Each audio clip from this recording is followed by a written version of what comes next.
아마 많은 분들께서 저와 비슷하실 것 같은데 예고편으로 접했던 레드원의 첫인상은 한마디로 말해 넷플릭스 영화입니다.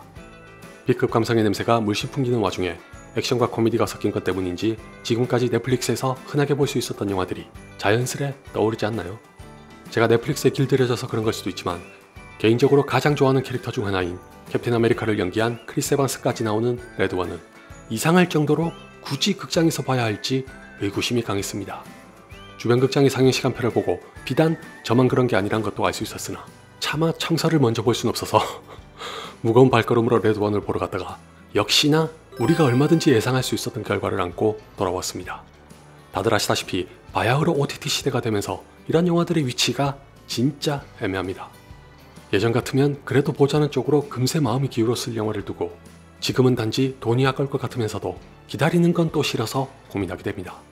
과연 여러분이시라면 어떤 선택을 하실지 궁금하네요. 예고편만 봐도 알 수 있듯이 레드원이란 제목이 가리키는 건 다름 아닌 산타클로스입니다. 마치 미국 대통령의 전용기를 에어포스원이라고 부르는 것처럼 레드원은 산타클로스에게 붙은 별칭이죠. 다시 말해 이 영화는 산타클로스가 실존하는 세계관을 바탕으로 한 판타지에 액션과 코미디 등을 섞었는데 다행히 아주 게으르거나 안이하게 접근하지만은 않아서 전반부에 나름 흥미를 끄는 구석이 있긴 합니다. 예컨대 산타클로스는 연세가 지긋하신 할아버지지만 체력 관리를 엄격히 하시는 분이라 근육질의 몸을 자랑하고 산타클로스와 동료들이 살고 있는 마을은 와칸다 못지않게 대단한 과학기술을 보유해 은밀한 곳에 숨겨져 있습니다. 미국 정부는 산타클로스의 존재를 아는 건 물론이고 전투기가 호위까지 할 정도로 국빈 대접을 하며 단 하루 만에 전 세계를 돌아다니면서 착한 아이들에게 선물을 나눠주시는 비결도 밝혀집니다. 당연히 영화 속 세계에서는 굉장히 중요한 인물이라 유능한 경호원들도 옆에 바짝 붙어 다니지만 크리스마스를 하루 앞두고 정체를 알 수 없는 자에게 산타클로스가 납치되는 사고가 발생합니다. 이 다음부터는 무슨 이야기가 어떻게 펼쳐질지 말씀 안 드려도 대충 감이 잡히시죠? 레드원은 판타지도 판타지지만 방금 말씀드린 몇 가지를 비롯해 이를테면 RIPD와 비슷하게 독특하고 만화적인 상상력으로 가득합니다.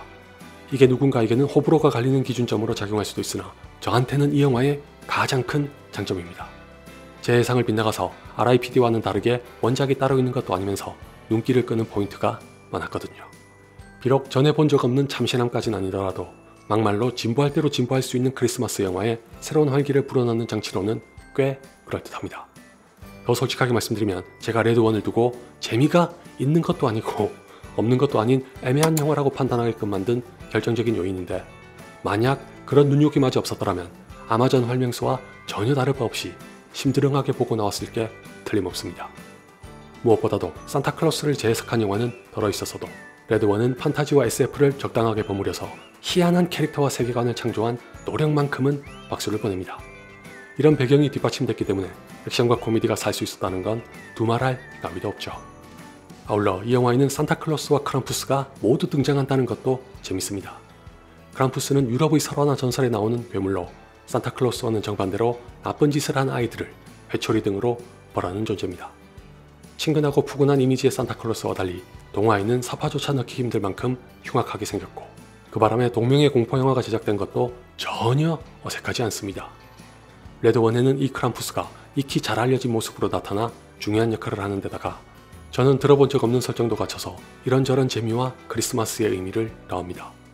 포악한 이미지에 걸맞게 뺨 때리기 시합에 심취해 있는 것도 기괴한 재미를 주고요. 덤으로 또 하나의 전설 속 존재도 등장하지만 예고편에서 안 보인 것 같으니 생략할게요.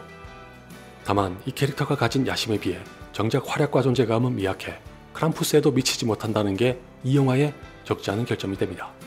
그리고 이건 그냥 개인적인 아쉬움 정도인데 산타클로스를 포함한 신화세계를 보존하는 기구가 있다는 설정을 더 적극적으로 살렸더라면 볼거리가 훨씬 많았을 것 같습니다. 하다못해 포스터에도 박혀있는 북극곰 캐릭터는 막상 영화를 보면 거의 있으나 마나한 수준이라 매우 실망스럽습니다.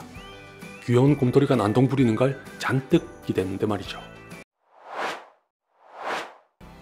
레드원을 구성하고 있는 여러 장르 중 다른 하나는 두 캐릭터가 파트너를 이뤄 동분서주와 고군분투를 벌이는 게 기본인 버디무비입니다.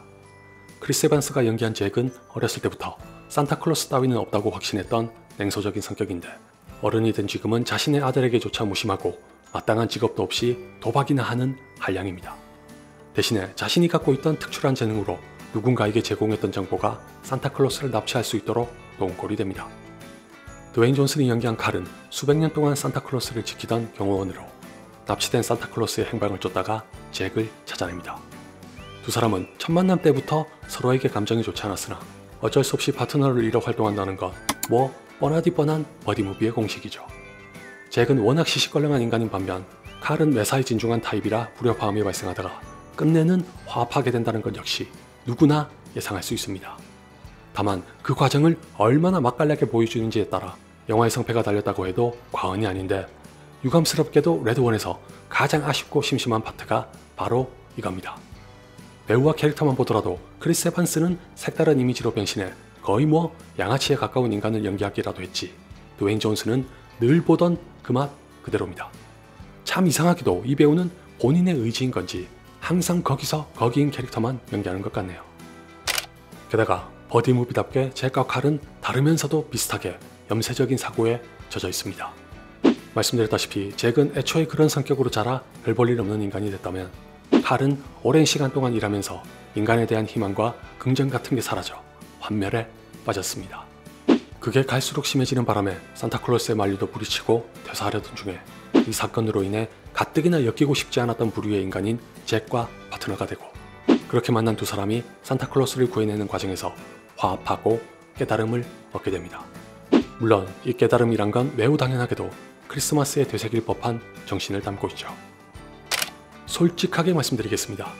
저는 세상 그 어떤 종교에도 믿음이란 걸 가져본 적이 없지만 크리스마스라는 특정 인물의 날에 인간애와 박애정신 등을 전파하고자 한다면 그 자체로 충분히 가치가 있다고 생각합니다. 맹세코 그런 의도에는 아무런 반감이 없습니다. 단 일찍이 찰스 디킨스가 썼던 크리스마스 캐롤 이후로 크리스마스의 의의를 강조하려는 작품이 무수하게 쏟아져 나왔다는 게 문제입니다. 하늘 아래 새로운 것은 없다고 했으니 뭔가 남다른 시도를 했으면 좋았을 것 같고 실제로 레드원은 조금이나마 노력했다는 걸 부정하진 않으나 액션과 코미디에 몰두한 탓에 서사에는 딱히 의지가 없다시피 했다고 말해도 될 정도로 보이는 것에 비해 너무 밍밍하게 풀어냅니다.